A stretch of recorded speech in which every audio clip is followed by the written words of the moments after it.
Welcome to the Fibromyalgia Podcast. I'm Tami Stackelhouse, fibromyalgia coach, author, and founder of the International Fibromyalgia Coaching Institute. The goal of this podcast is to empower you with access to the dream team of experts and coaches I've discovered are key to living the fibro life you love. From the comfort of your own home, and maybe even your pajamas, I'll help you take back control of your life and health. To help out with fibro fog, I always include full show notes and additional resources at fibromyalgiapodcast.com.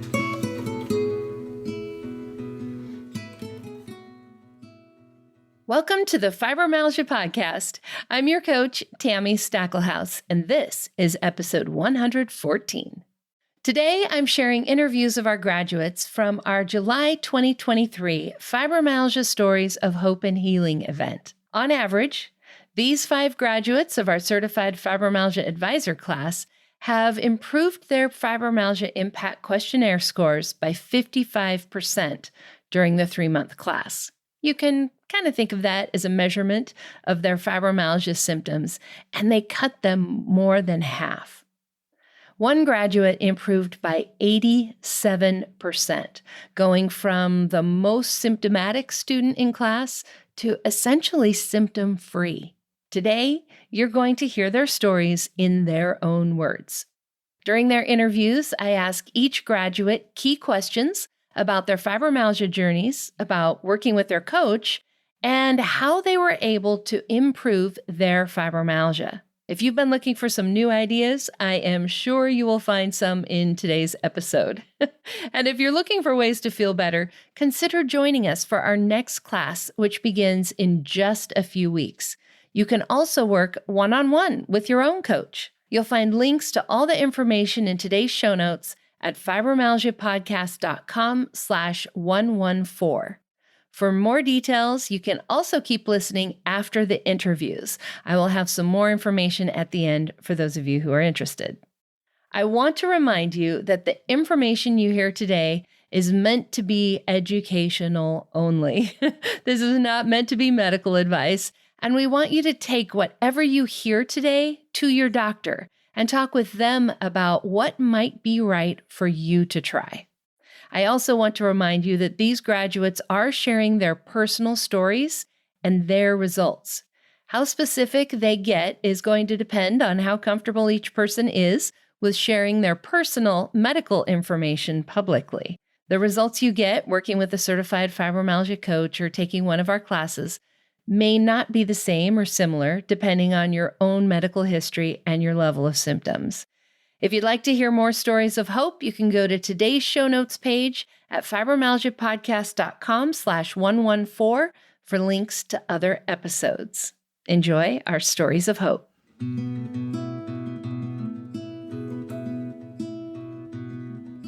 So first, we've got Lisa in Indiana. Congratulations, Lisa. Thank you, Tami. Now, I started with you because I think the main thing we want to talk about really is like the beginning of most of our journeys, right? We get diagnosed with fibromyalgia and it's like a bomb goes off in our lives. You know, why did this happen to me? You mentioned feeling spiritually unmoored, right? Where there's this existential crisis. Who am I now?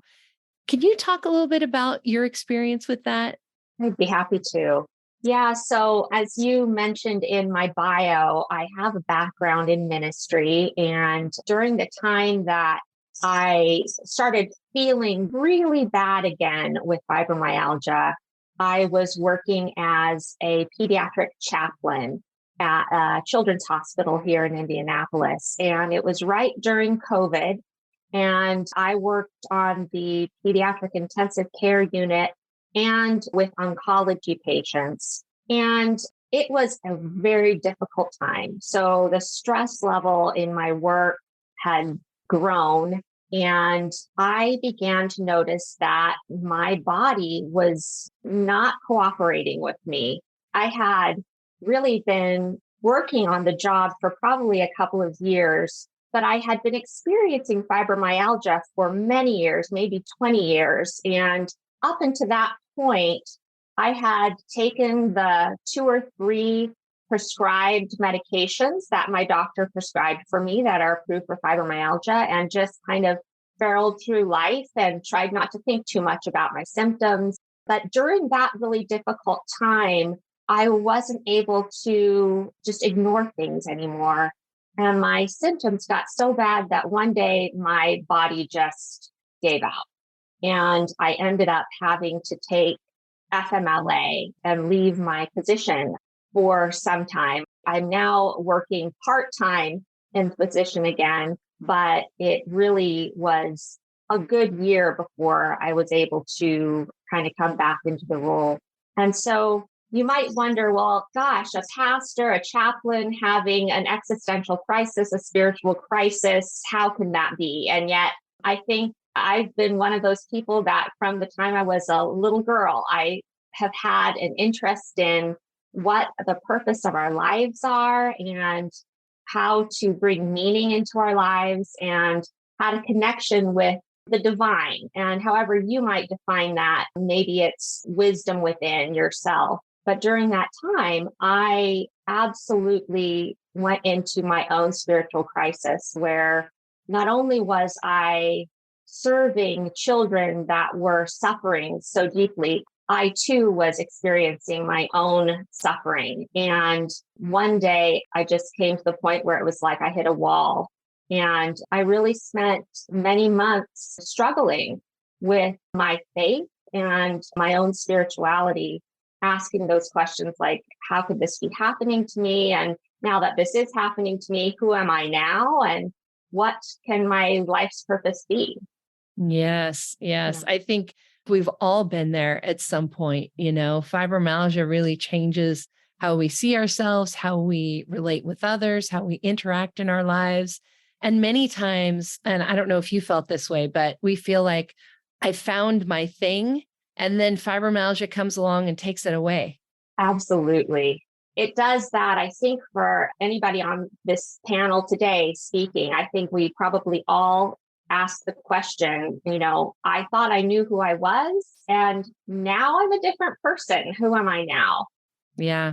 And part of where you went from there was building your healthcare team. And I know your coach, Yeah. Robin, was a huge part of that. Right. How did Right. she help you with this whole, or did she? I'm assuming she did, Yeah. but the whole crisis of faith, that existential nature of who am I now and what am I here for? Yeah. I think maybe the most important thing that Robin did for me was to hold space for me so that the healing process could unfold.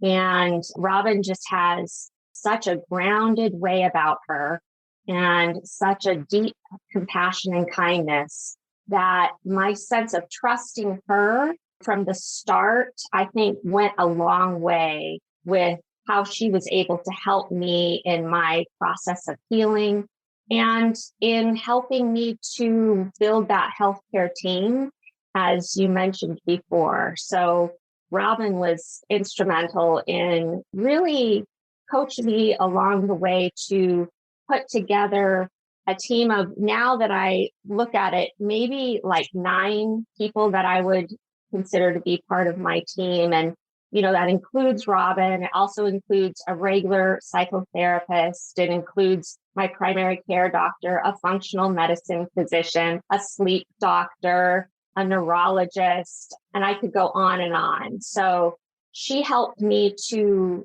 feel confident in reaching out and establishing those relationships, getting those appointments made, and then helped me to reflect on what kinds of things I might need to ask and to advocate for myself.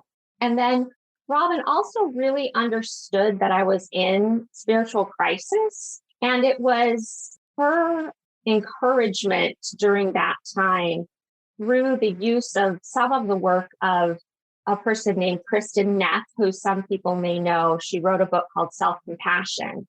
And it really, through using some of Kristen Neff's work and working with Robin, some of the exercises that she did, I was able to really reconnect with myself and with my purpose in life, and to come back home to myself each and every day and to celebrate what, Robin would call my to-dos, because I had a big to-do list, trying to keep this to-do list together for my fibro brain. And Robin kept reminding me, every time you check something off of that to-do list, it's like a ta-da. And so really celebrating all those little things that went into finally being able to say that I'm feeling so much better than I was. Yeah. I love that. The ta-da list. Yes, the to-do list. That's awesome. And I think it's so interesting that you talk about Robin helping you with this, because I remember when she graduated as an advisor, one of the things that she talked about in her graduation was her healthcare team and how it used to be something that she was almost embarrassed that she had to have so many people. And now it's something that she's actually really proud of, that she gets to have all these people. Right. Absolutely. I feel really lucky that I have a team that I consider to all be on my team. They're my cheerleaders, and it's made a big difference in my life, for sure. Absolutely. So speaking of big differences, you had one of the highest improvements in class, 63% improvement in your fibromyalgia impact questionnaire score, going from moderate down to very mild. And I know people want to know, what did you do? What did I do? Well, there's so many things that I did. And I know that you mentioned, Tami, kind of those 4 main symptoms of fibromyalgia. And one of the things that I tried to do during the class and during my coaching was to be able to address each of those symptoms in some way. And so that healthcare team that I put together was very helpful and instrumental in being able to address all of those things. But I would say some of the top things that I did were I got a sleep study done and discovered that I do have a sleep apnea, which is very common for people with fibromyalgia, like 45% of people, I think. And I've started using a CPAP machine, and that has really helped to improve my level of sleep, my deep sleep, and the quality of my sleep, which in turn affects, my fatigue and then my fibro fog and my pain levels. And so it's kind of a positive spiral, I would say. I also started seeing a functional medicine physician, and this is somebody that has helped me to get a lot of testing done.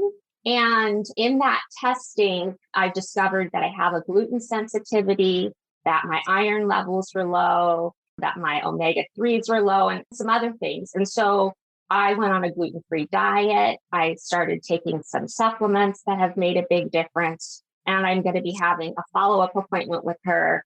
I highly recommend seeing a functional medicine physician if possible. She spent a lot of time with me, at least an hour and 15 minutes on that first appointment. And I have another one coming up, and that's an extended appointment, like what Dr. Ginevra was speaking about.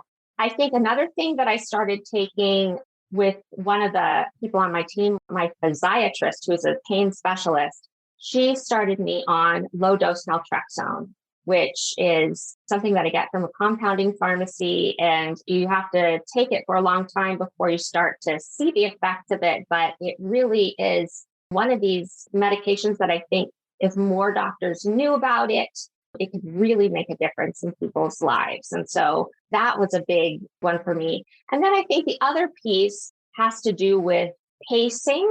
This is something that I learned both in class and through coaching. It's really about understanding how much energy I have to expend each day and pacing myself throughout the day with frequent rests and leaving about 20% of my energy for the healing process itself. Because as we learned in class, we know that healing takes energy.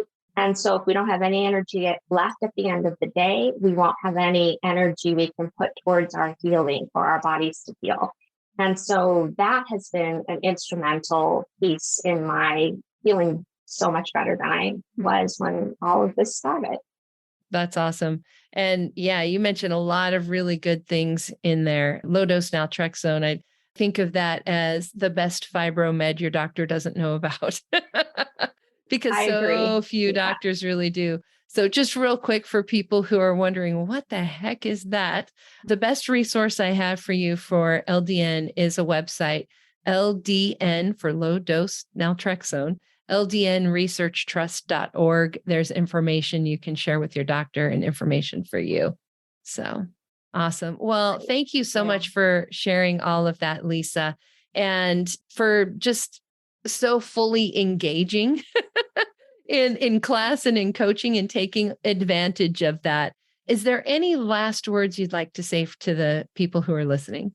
I would say to anybody that is feeling like that dark night of the soul, like you're going through a spiritual crisis or a crisis of faith, whatever that looks like for you, know that there are resources out there for you and that there is light at the end of the journey.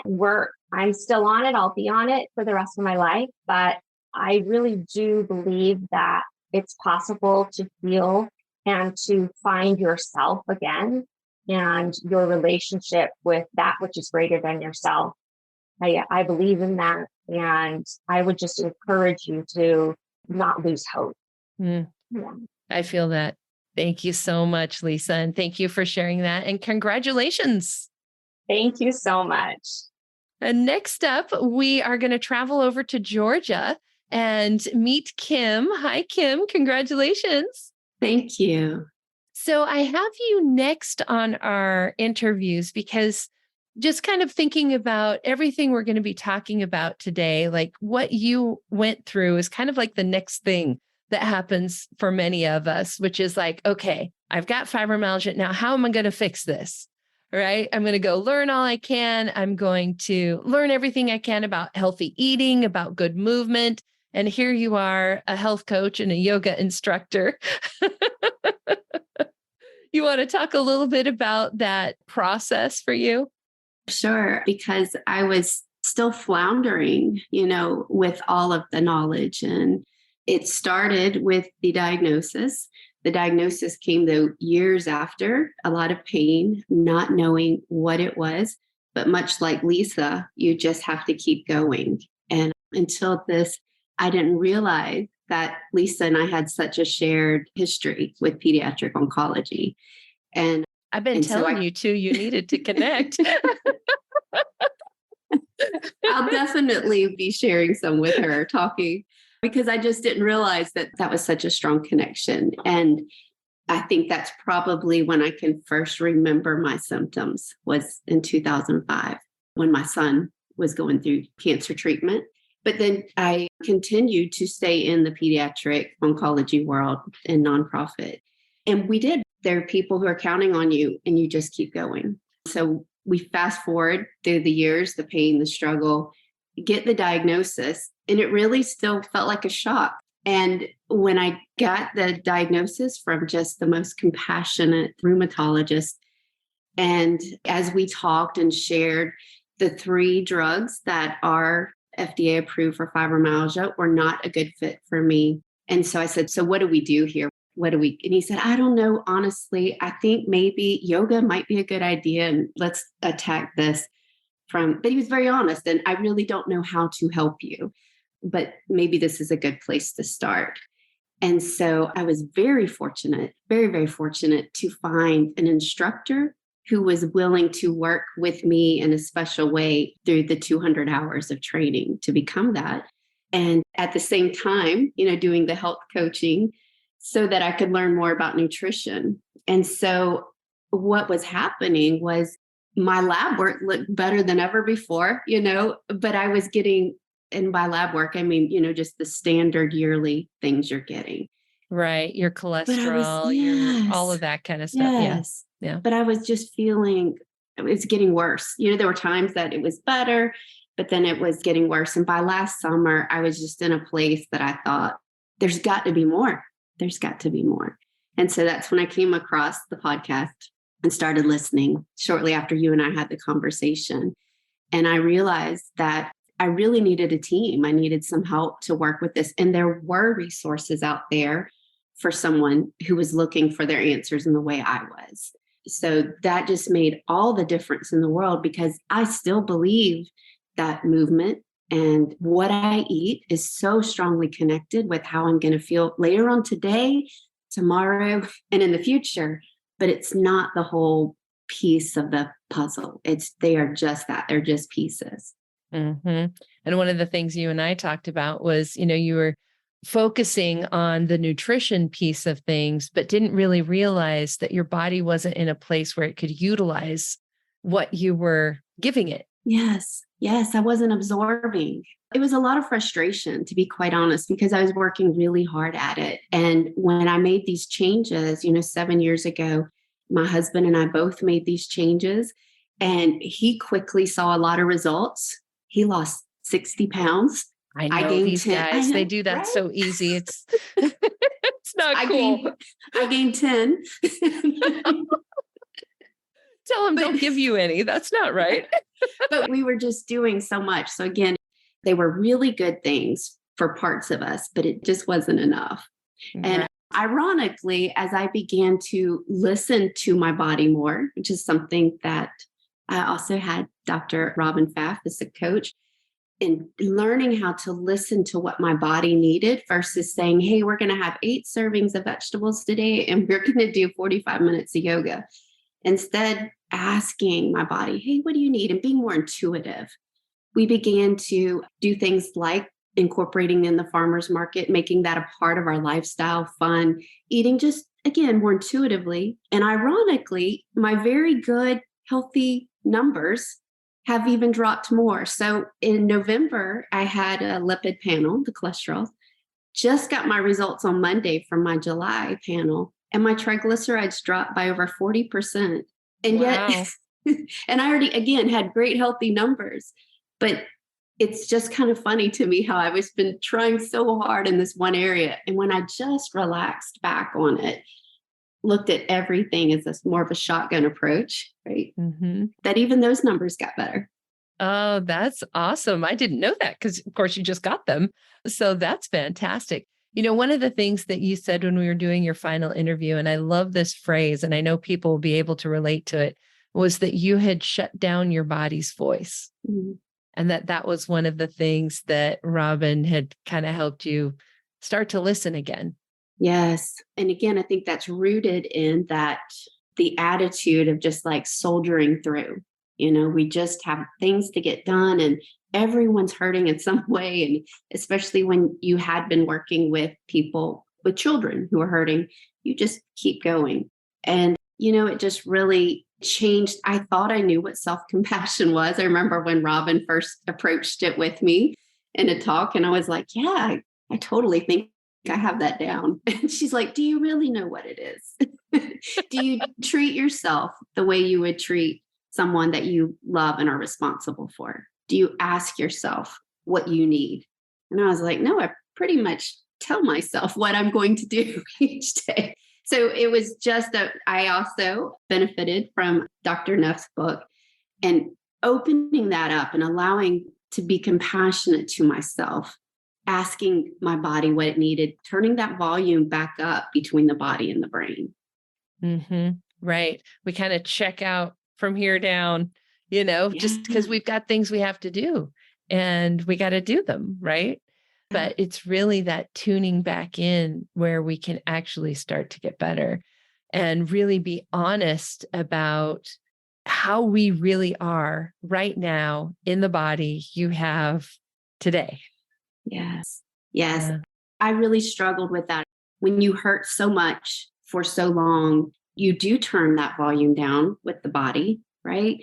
But I also did feel like I was not being quite honest about how bad it was, right? I think I shared with you that when I took the first questionnaire, Robin, she called me up and she was like, Kim, this just doesn't match with what's going on, And my life was getting smaller and smaller. And I wasn't really being honest about how much impact fibromyalgia was having. Yes, I see that. And I don't remember if it was you I was having this conversation with, but I have had this conversation often. One of the things on the fibromyalgia impact questionnaire is stuff like, how hard is it to vacuum, for instance? It's like, do I mark this as a 0 it's not hard because I don't do it? Or is this a 10 because I don't do it because it's hard? Right. And it's like that your life shrinking and not doing those things that are hard kind of, sometimes makes you a little out of touch with how you're really doing. Right. Yes, yes, yes. I wasn't vacuuming. I wasn't traveling. It was a lot of things I wasn't working full time anymore. Things just really had shrunk down. Mm-hmm. Right. And you started the class at 49, which is pretty average. I mean, average is like 58. So you're a little better than average. But you ended the class at 27, which is a 46% improvement. And I remember we've talked often about the fact that you were worried you were going to mess up our averages and not do as well at the end because you had a little bit of a busy May, like me. Yes, yes, yes. But you know what was really incredible about this? May was bananas, and I had learned how to manage energy, right? And my calendar. And I kept looking at the May calendar and go, oh, it's going to be a doozy. So I'm going to try to put in as much margin. I had a lot of good things, good ideas going. Then some unexpected things happened in May as well. And I began to experience a very significant flare up. But you know what? Because of the coaching, because of the class, because of beginning to work with a functional medicine practitioner, I knew that if I just kept doing the things that I had already put into place and allowed myself to rest, because, rest is taking up a lot of that energy, allowed myself to rest, it would come back. What I didn't expect was when it came back, I just felt wonderful again. And I will say this, I entered the class feeling a lot better than I had in fall because I had started working with Robin in October. So by the time we started the class, I felt like I already had a bit of an advantage because in the fall, I had truly just been floundering, so much. And now I just feel like I'm flourishing. It's just, I can see it on life your is face. so much better. Yeah. Yeah. That's so fantastic. So you've talked about a few of the things that you've done, like your work with Robin, managing your energy, working with a functional medicine doctor. But what are some of the other things that helped you improve so much? I want to say for me, the biggest thing was to draw back and to look at the big picture. And instead of just focusing on those two things, my little wheelhouse there, I began to think about it. And if I could find 20 things that helped 5%. And so you're right, there's some broad strokes there with functional medicine and coaching and, the self-compassion, the energy budget, that those things take time to develop. But then in class, you taught us that fibromyalgia actually has mitochondrial dysfunction. And with that, for some of us, our body, it does not have what it needs to give us the energy we need all day. So there were some helpful supplements there. And there were a couple that you gave us. I checked in with my functional medicine practitioner and said, what do you think about this? And very specifically for me, it was CoQ10 in the active form of ubiquinol.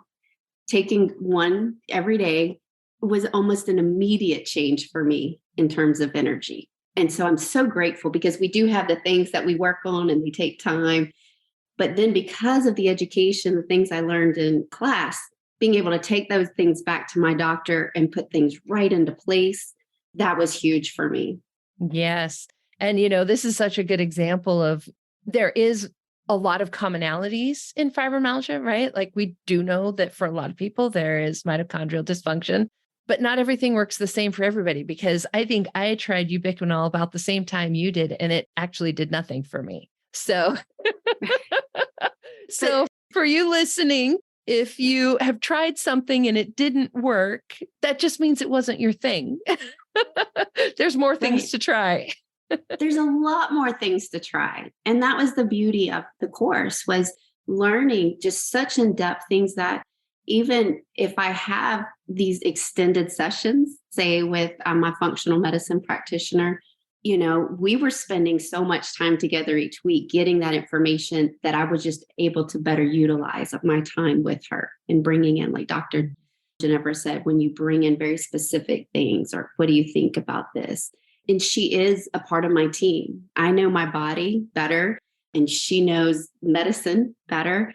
But I had the education from you and from Robin to go to kind of bridge that gap. I'm excited because, again, just had the session with her this past week, and to be able to see the change on this molecular level, pretty cool. But I'm also now a candidate for the low dose naltrexone and get to start on that next week. So it's fun. Yeah, it is. It's just such a journey. And when you have a team aspect and you have lots of choices, right, to try, and you have encouragement. I had never heard of low dose naltrexone before the podcast. Right. And like you said, it's the best medicine your doctor doesn't know about. Before I was with my functional medicine practitioner, I had taken that in to my rheumatologist. He had no idea how to use that with fibromyalgia patients. And so, again, I just love bringing something, though, some education, because if I am able to get that help and then have this communication, they're now going to be able to help more of their patients when they learn. Right. This is one of the things when we get to Penny, maybe we'll talk a little bit about this, but because I taught Penny and Penny helped a client of hers, that client then shared with her physical therapist. And now that physical therapist is like, oh, hey, I think I have another patient, and this is somebody that we aren't even connected to, right? Like the 7 degrees of separation, it's such a cool thing to just watch that grow and spread. And that's what it's all about. Yeah, it's that helping more people, because if there are so many of us out there, and I can relate to the frustration that so many of them feel and just living with this, maybe feeling like they've lost hope after so many years of trying different things. It's really good to just kind of keep going out there as light bearers. And also I saw a GYN for my yearly this week. And right when she walked in the room, she was like, "You look so different than this time last year. What have you done? What is going on?" I love that. Yeah. And so she said the same thing. I want to introduce, some of my patients to you because I don't have enough time and the right education to help them. And so we can just all go out there and do our part. I love that so much. That's why we're here. Anything you want to say you may have already said it, but anything else you want to add for the people who are listening? I'd say just don't wait to get help and don't settle for it to be just one thing. Maybe don't put all your eggs in one basket. Maybe, if you are in this struggle, start with listening to the podcast, reading the books. Those are great places to start. But man, it's so much information. It's just so helpful to have a coach or to join this advisor course to see how to put all that into place and to have someone guiding you through it. I'm really grateful for both the course, but also for my work with Robin. Yes, absolutely. I'm such a fan of coaching because it was having a coach that changed my life, having that person by your side to help make sense of things, bounce ideas off of, encourage you, hold you accountable, all of that. It's just so magical. So thanks so much, Kim, and congratulations on all your hard work and not bringing our average down. Thank you, Tami. All right. And now we are off to North Dakota. Hello, Connie. Congratulations. Hello. Thank you. Now, you were the star of our advisor class. You improved your fibromyalgia impact questionnaire score by 87%. You started with one of the highest scores I've had and ended with one of the lowest scores I had. So that was really impressive. And one of the things you said to me in your final interview was, you said, it's probably like talking to a different person. How do you feel now compared to when you started? Well, I feel a lot different. I've always had chronic illnesses. So it just really, the beginning of this year, the end of last year, things started to really pile up. I felt out of control. And now I feel so good. And I don't have pain. I don't have headaches. I feel totally different. My anxiety and stress level is very low. And so I am a different person. That's amazing, Connie. I'll be honest, when we first met and you were talking about taking the class, there was a piece of me that was worried because you had so much going on and you were so symptomatic. I was like, oh gosh, I hope we can help. And now here you are. That's just amazing. Very thankful. Now, how did your coach, Brenda, help you with all of this? Because I know she's been a huge piece of this too. She has. Just when we first met, we just bonded right away. I trusted her right away. It was very easy to talk to each other during our sessions, which usually were hours, sometimes a little bit more. She'd always go over the things that we talked about last week. So she made me accountable so I could answer those questions that, yes, I tried this, or yes, I contacted this person, or I found out this test result. So just making me accountable was a really big factor, because sometimes when you have so much going on, you don't even remember what things you're supposed to check. So that was really good. And setting goals. We set a goal every week. I wasn't a big goal setter before, and I could see how that really helped. And then I was still really struggling with both my stress and anxiety levels. And then we really started to dig into what was causing that, what the main factor was. And it did come down to, I have a private practice, a bookkeeping business, and some of the clients are just more stressful or take more time than others because of their needs. And it just came to the point where, she would recommend that, maybe you should look into so not doing so much. And then finally one morning I just woke up and thought, she's right. Why do I keep doing this to myself? And I actually resigned from that position. And it was unreal, the load that came off my shoulders. I just felt better like right away. I just was more relaxed. Of course, I still had symptoms and stuff. But then I also added to my care team. I had seen so many physicians in the past with different illnesses that, I really felt that I probably had seen everybody I needed to see. Right. And it was really hard to talk with them, to get them to understand what you're going through. I always took notes and I shared past information, but maybe I wasn't able to really get it across to them correctly. So as I added to my care team, and I did get a sleep study, at that point, I didn't need a CPAP, but I am low in oxygen. So that has really helped me get my oxygen levels up. And then it was probably the next thing was self-care. When you talked about self-care, I thought I took care of myself. But then I realized I was really in denial to what it really meant to take care of yourself. I took care of others and I always wanted to do the best for them. But sometimes I would ignore what my needs really were, how much sleep I needed. Sometimes I just would sit in the chair all day because I couldn't move. Everything just hurt. And, I went to a therapist, a cognitive behavior therapist. I went to several physical therapists. Water activity always was something that did help me. So it helped me to keep going and doing water therapy or water aerobics at least twice a week.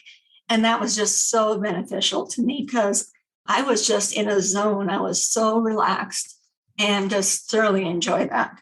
So then with my self-care as well, I always felt that I really couldn't, people would ask like, what's going on with you? Or how do you really explain that to a friend or a family member? I mean, it's a huge story. And I didn't really probably understand it well enough. Mm-hmm. I had the diagnosis for a long time, but I didn't know how to tell others what I was going through. So with the help of a functional medicine doctor, we took a lot of tests in our first appointment. I think it was 3 hours long, the first appointment, and it was unreal, everything that we covered. And it took her a little bit to compile like all the tests that I needed. But she had recommended before I even got the results to start onto an autoimmune protocol diet. It's an AIP diet. And to really try my best to avoid gluten, dairy, eggs, and less sugar. And I took that serious right away. I went home and I thought, if this is one thing that might give me some automatic relief while we're waiting for other things, I'm going to do it. And it helped so much. I wasn't bloated. I didn't have stomach pain. Just a lot of things that go on with a person. It helped me feel so much better and so much happier. And I could start to focus on things. And then we found out that I also had conversion issues. I've had thyroid issues since I was like 20 years old. So that's quite a few years. And my thyroid wasn't converting. And so I am now on an NP thyroid, which is that pig thyroid. And within a few days, I could tell the difference that I already, I didn't have to convert from that T4 to T3. I already had the T3 I needed. Mm-hmm. And then I was on some pretty strong rheumatoid arthritis medication. And my rheumatologist wanted me to take folic acid with it just to kind of help through that. And I found out, I wasn't converting the folic acid to what I needed. So then I went to a liquid form, and I'm really kind of interested in what my next liver function will look like, because some of my percentages were getting kind of not in that good of a range. So I was really concerned about that. And if I could overcome that. That's great. That's great. And that kind of touches a little bit on what Kim was just talking about with not being able to utilize the nutrition that she was giving herself, right? Yep, definitely. Yeah. Also, intermediate fasting. I'm still doing that. Sometimes the hours get a little bit longer than I first started, but that has also been very good for me. So it's kind of a snacker, and we don't need I didn't need all that snacking. I see. Yeah. Oh, that's great though. I mean, just watching the difference in you, like your energy levels, everything has changed so much for you. And you worked really hard at that. That was something that Brenda and I actually just talked about, was just how you were like, okay, if I'm going to do this thing, I'm going to do it. Right. Mm-hmm. And really just trying everything you could and doing it the best that you could do it, Yeah. And Brenda would ask me, like, are you overwhelmed? Do you need to just kind of cut down the things you're doing? But I just took it in stride. And since I didn't have to work so many hours, I was able to think about, okay, this is what I'm going to eat today, or how to make healthier things, because, gluten, dairy, and eggs are part of everyone's diet every day, probably every meal. So it was very challenging to see what I could use, what I could eat, but it really has made a difference. Mm-hmm. So it's getting easier. Good. And it does with practice, I'm sure there's people listening thinking, oh my gosh, if I cut out bread and dairy, we start with cereal and milk in the morning and, maybe have a grilled cheese sandwich and then have like pizza or pasta for dinner. Like it's dairy and gluten all day long. Yep. All day long. Yes. And just to make sure you get enough vegetables and fruit. And I like to eat beef and chicken and fish. So we have a variety, turkey. And so it makes, I eat a lot of meat, but I always have things with it. Hey, whatever works, I mean, that saying that used to always go around about dieting, like nothing tastes as good as being thin feels, but that really is true when it comes to our fibromyalgia, right? Nothing tastes as good as you feel right now. Right. Yeah. And plus I had a bonus that I've lost quite a few pounds. So I hadn't been able to lose any weight.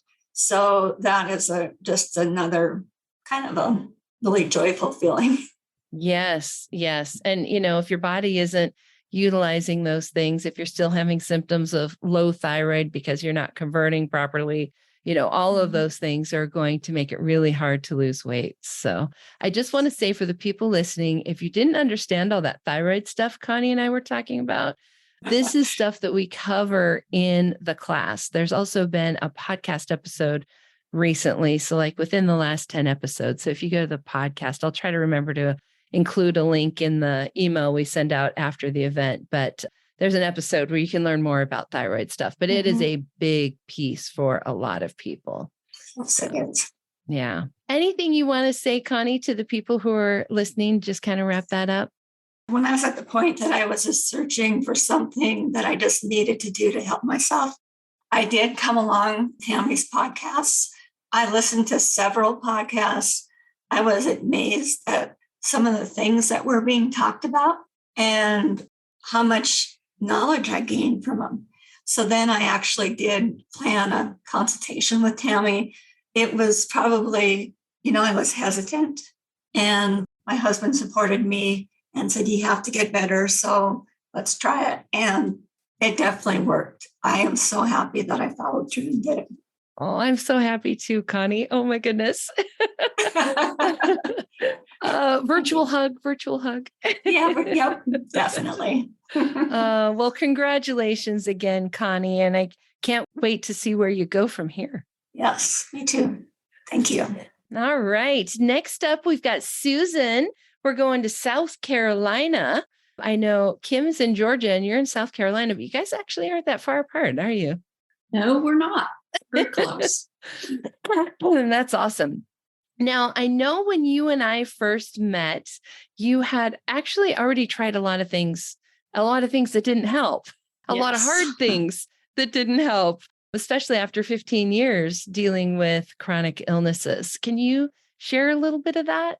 Yeah, sure. So I went to several integrative doctors who they were not able to write prescriptions. So most of this was just done all natural. But the first one had me on the AIP diet that Connie's on.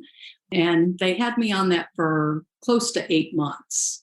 And that was very difficult for me. But I'm one of those that if I'm going to do it, I'm going to do it. And I stuck to it and did all the things that they asked me to do. And I got some better, but not completely. So I think I saw that doctor for about 1.5 years.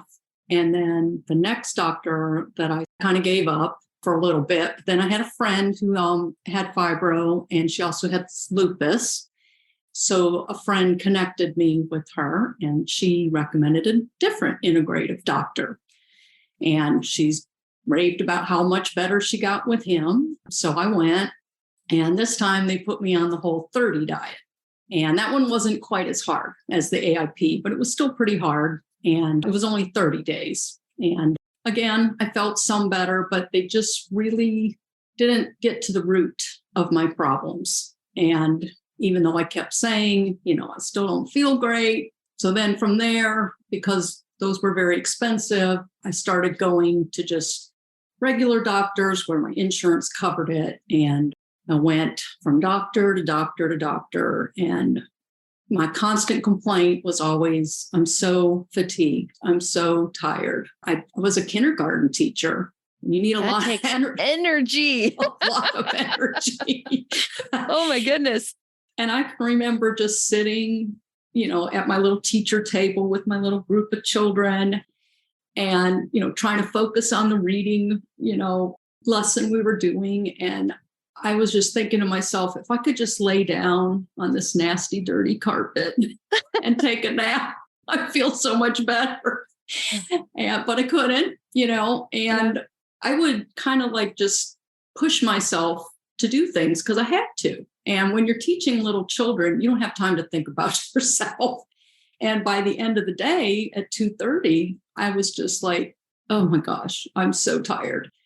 And it started getting really bad toward the end of my career where I would go home from school. I'd get home about 4 or 5 o'clock. I'd lay down and take a nap and not wake up till the next morning and do it all again.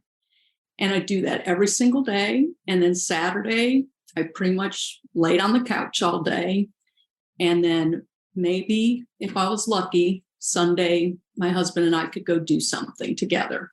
And we were newly married. I was divorced and had remarried while I was sick. And it just kept getting worse and worse. And I ended up retiring a year early from teaching because I just couldn't do it. And the other thing I was struggling with was the brain fog.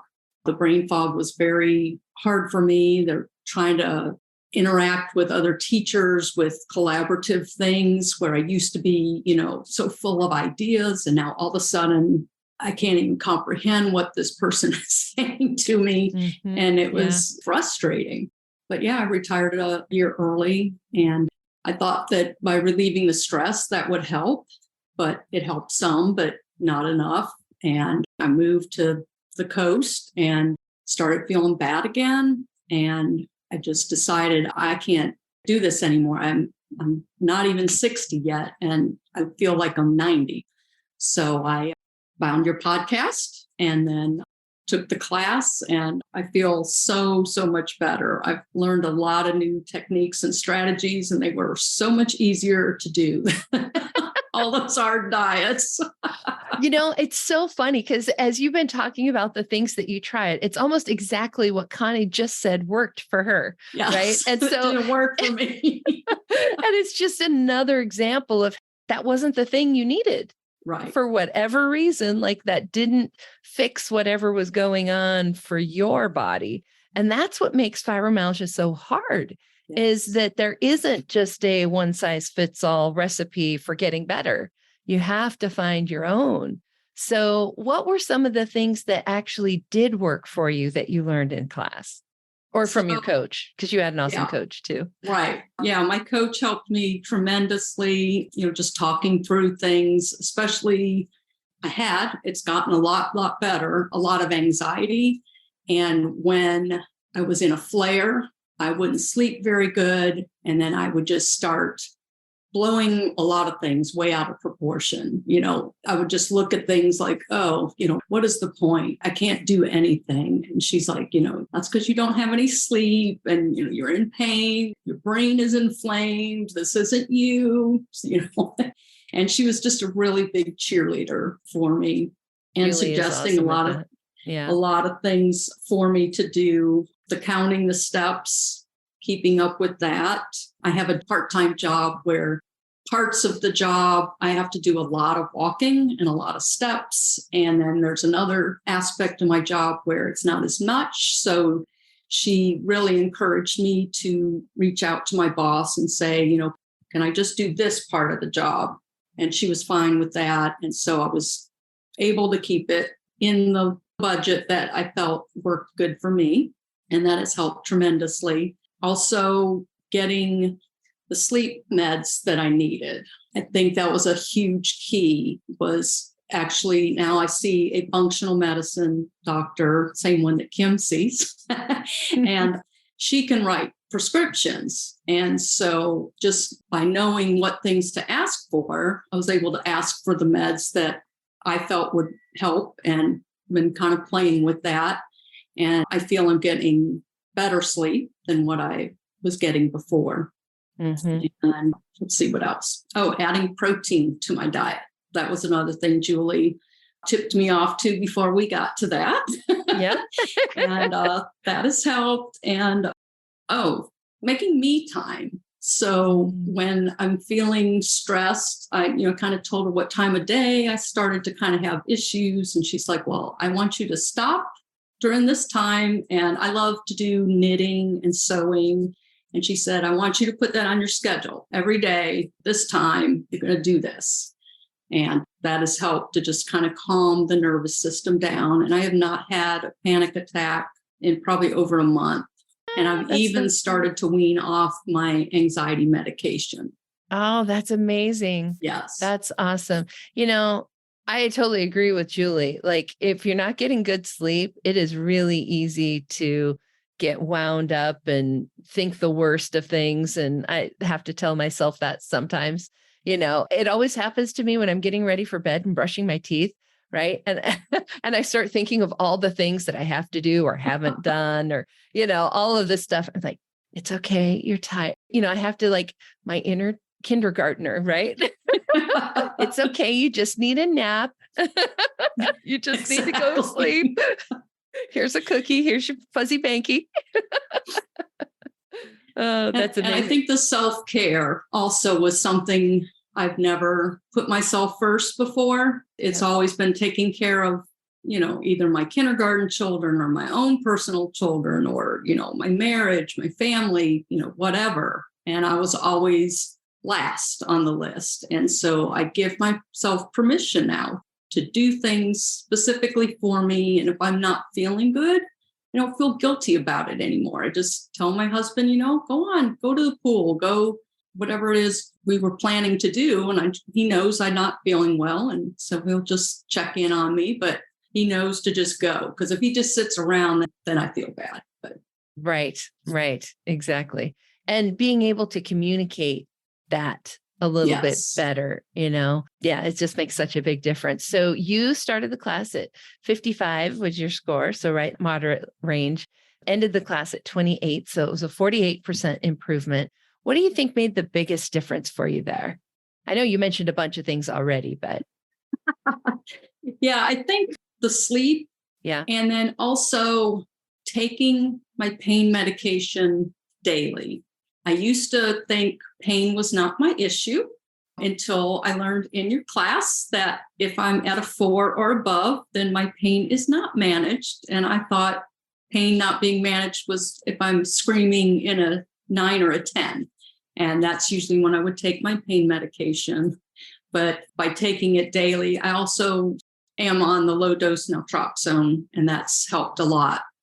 And now that I'm not in pain daily, I feel like I have more energy, that I'm happier, that my frame of mind is just much better. Yes. We forget how exhausting being in pain can be. Yes. Right. Even if it's a low level of pain, it's like droning on in the background, and it just can be so exhausting. And pain is like, I was just talking to somebody about this. Pain's like a runaway train.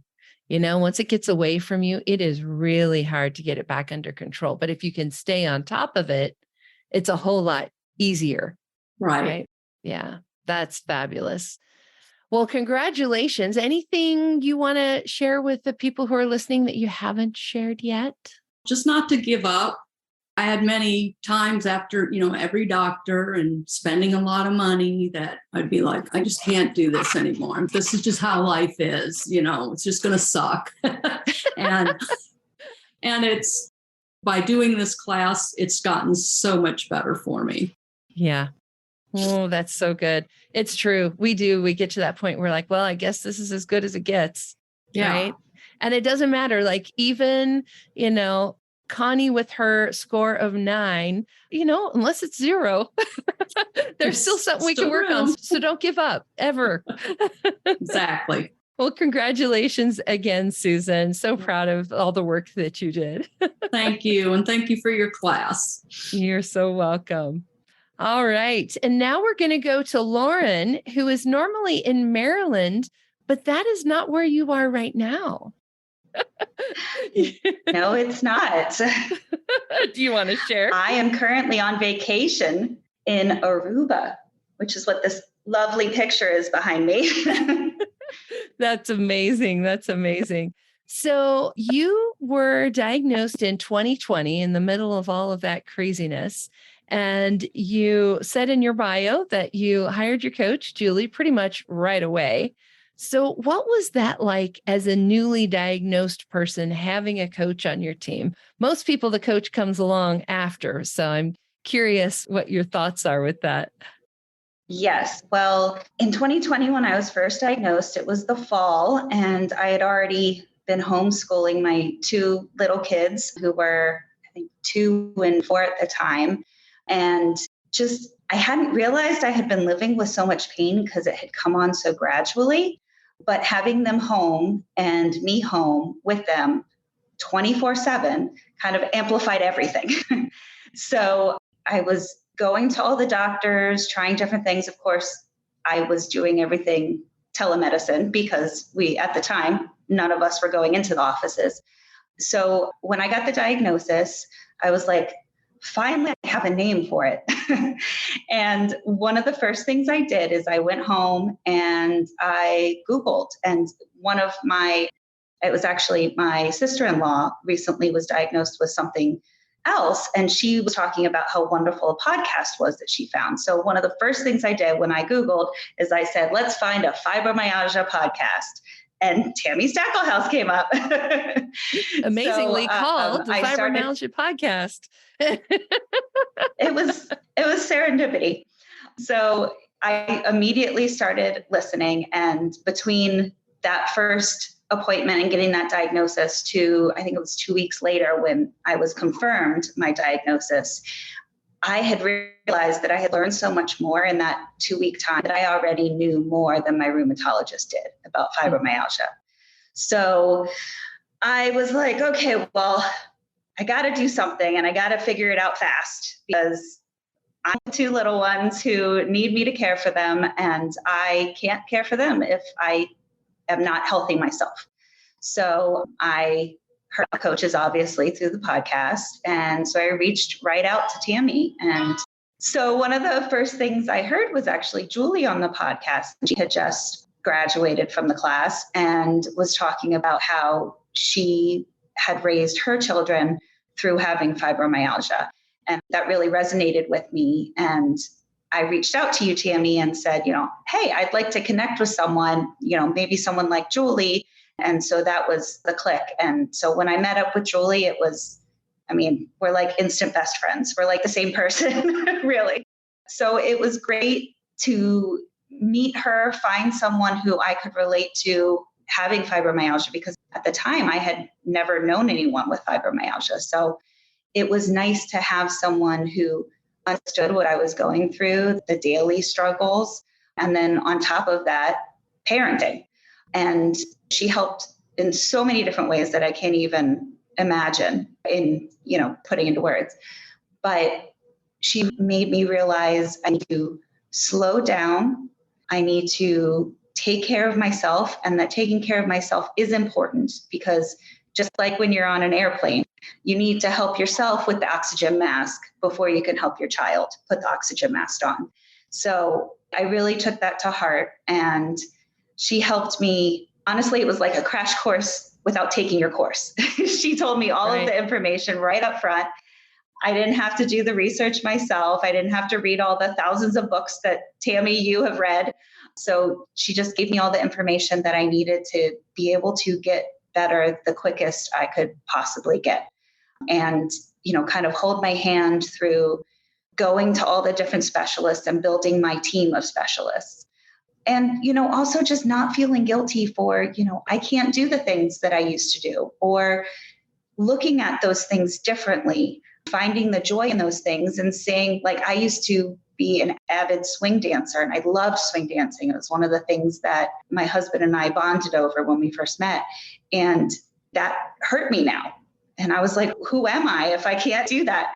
But she taught me to look at what are the things about it that give me joy, and what other things could we bring into your life that are maybe easier on your body, but could still fill those buckets of joy. So that was super, super helpful. And even, I kind of graduated from coaching with her. We still kept in touch. I could still ask her questions. And she was just amazing. And then, she always said, once I started getting better, I think you'd make an amazing coach. You should really think about it when the time comes. So I decided, my littles in this fall coming in September, both of them will be in school full time. So I said, you know what? I think I want to be a coach. I want to be that person for somebody else, or hopefully many other people. So I got to reconnect with her through the class. I got to do some coaching again with her, which was different this time around because I already knew most of the information. So it was really much more of a refresher. I had realized that I had fallen back into some of my old habits, and I was hiding some of my pain again. And even though I felt like I had awakened to that, I was still doing it again. So getting back to the basics and tracking my pain, my fatigue levels, and my step counts, I realized that I needed to get back to starting some things over. And it also helped me with getting into school again and having homework and being able to still juggle all the things of my life that I needed to juggle, and that it's okay to not be perfect all the time. Right. Which sounds funny when you say it, but yet we've all been there. Yes. It's funny. Your coach and I talk often about the fact that coaching is kind of our secret weapon, right? Like you were talking about working with your coach, doing the things you needed to do, but then kind of backsliding a little bit off of that. And I think that that is so easy to do. Knowing what to do, that's the easy part in many cases, but actually doing it like day after day when you don't want to, that's the hard part.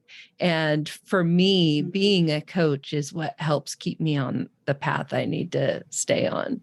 So yeah, that's awesome. So Julie you and has I definitely shared that with me. Yeah. So your fibromyalgia impact questionnaire score, you started off at a 56, you ended at a 46, which is only 10 points and 18%. And we say only, I put that in quotes, because that's actually still better than some of the fibro meds will do for people. So even though it's not, 78% or 87% like Connie, 18% is still really good. So how does that feel in your body? 18% improvement. How different do you feel? I'm going to say not a whole bunch, but, I started out when I first met and got connected with Julie at a much different place. So if I had gone straight into your class, it would have been a completely different story. But I think I started your class at a better spot than a lot of other people normally do. So I'm not surprised, but I do know that in going through the class, I still learned several other things that are more kind of complicated, more things that are in the works that I'm still trying to do that will hopefully continue my healing and I'll get even better. But yeah, I wish it were down to zero, just like everybody. But that's okay. This is just the first 3 months of this process, right? You're going on into the coach class. We're going to be together for another year. You're going to be able to see even bigger improvements. And for you, one of the biggies is going to be having your littles in school and having some of that time during the day for yourself to actually be able to do some of these things, right? Yes. Yeah. One of my largest struggles is finding the time to do all of the self-care things. Yeah. Well, good job. And I can't wait to continue with you. Congratulations as a certified fibromyalgia advisor. And y'all come back in a year. We will see her and some of the other ladies graduating as coaches.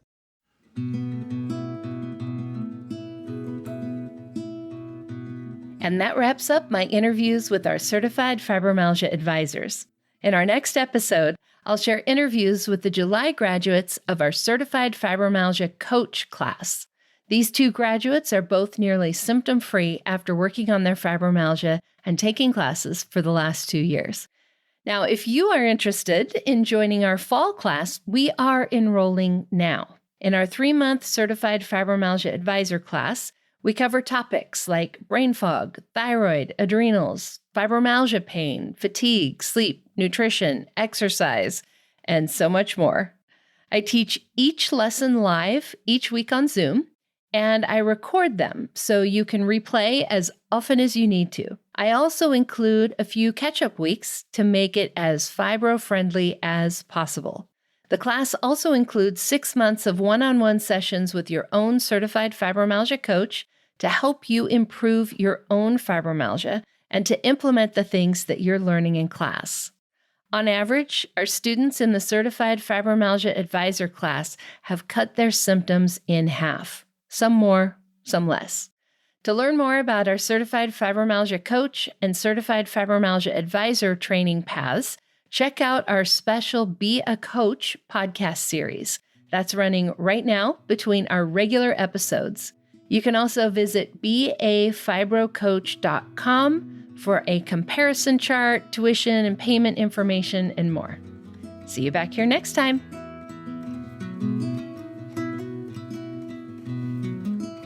And that wraps up another episode of the Fibromyalgia Podcast. I'm your coach, Tami Stackelhaus. For daily doses of hope, inspiration, and practical advice, come hang out with me on Facebook. Visit facebook.com/fibrocoach to find my personal coaching page and connect with me directly. To find the show notes, additional resources, or to schedule a consultation with me or one of my coaches, visit fibromyalgiapodcast.com.